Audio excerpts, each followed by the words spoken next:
Hello, ഞാൻ മുമ്പ് പറഞ്ഞിട്ടില്ലേ ബർത്ത്ഡേ കാര്യം ആശുപത്രിയായെന്ന് പറഞ്ഞൊരു വീഡിയോ ഇട്ടിട്ടുണ്ടായിരുന്നു. അപ്പോൾ അതിൽ ബർത്ത്ഡേ കാര്യയുടെ ബർത്ത്ഡേ നമ്മൾ ഇപ്പോഴാണ് ആഘോഷിക്കുന്നത്. അപ്പോൾ കേക്ക് ഇതാണ്. അതിനുശേഷം എൻ്റെ അമ്മയുടെ നീണ്ട ഒരു പ്രസംഗം ഉണ്ടായിരുന്നു. അങ്ങനെ കുറേ നേരം എല്ലാവരും അത് കേട്ടോണ്ടിരുന്നു. അപ്പം ഞാൻ അമ്മൂമ്മയെ നോക്കിയപ്പോൾ അമ്മൂമ്മ അന്തം വിട്ടിക്കുകയാണ്. എൻ്റെ ബർത്ത്ഡേയോ എപ്പോൾ ഞാൻ അറിഞ്ഞില്ലല്ലോ, അങ്ങനത്തെ ഭാവത്തിൽ. അങ്ങനെ ഭയങ്കര സന്തോഷമൊക്കെ ഉണ്ടായിരുന്നു കേട്ടോ. അങ്ങനെ കേക്ക് കെട്ടാൻ പോയി. അതിൻ്റെ ഇടയിൽ ഒരു അമ്മയുടെ മോൻ്റെ സ്നേഹമാണ് ഇപ്പോൾ കണ്ടുകൊണ്ടിരിക്കുന്നത്.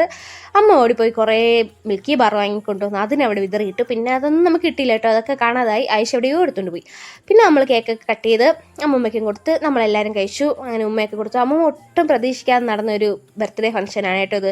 ഇപ്പോൾ സത്യം പറഞ്ഞാൽ ബർത്ത്ഡേ കഴിഞ്ഞിട്ട് ഒരു മാസമൊക്കെ കഴിഞ്ഞു. പക്ഷേ എന്തോ അതൊന്ന് നടത്താതെ പോയതിൻ്റെ വിഷമം എല്ലാവർക്കും ഉണ്ടായിരുന്നു. അതങ്ങനെ ഇപ്പോൾ എല്ലാവരും കൂടെ മാറ്റിയെടുത്തു.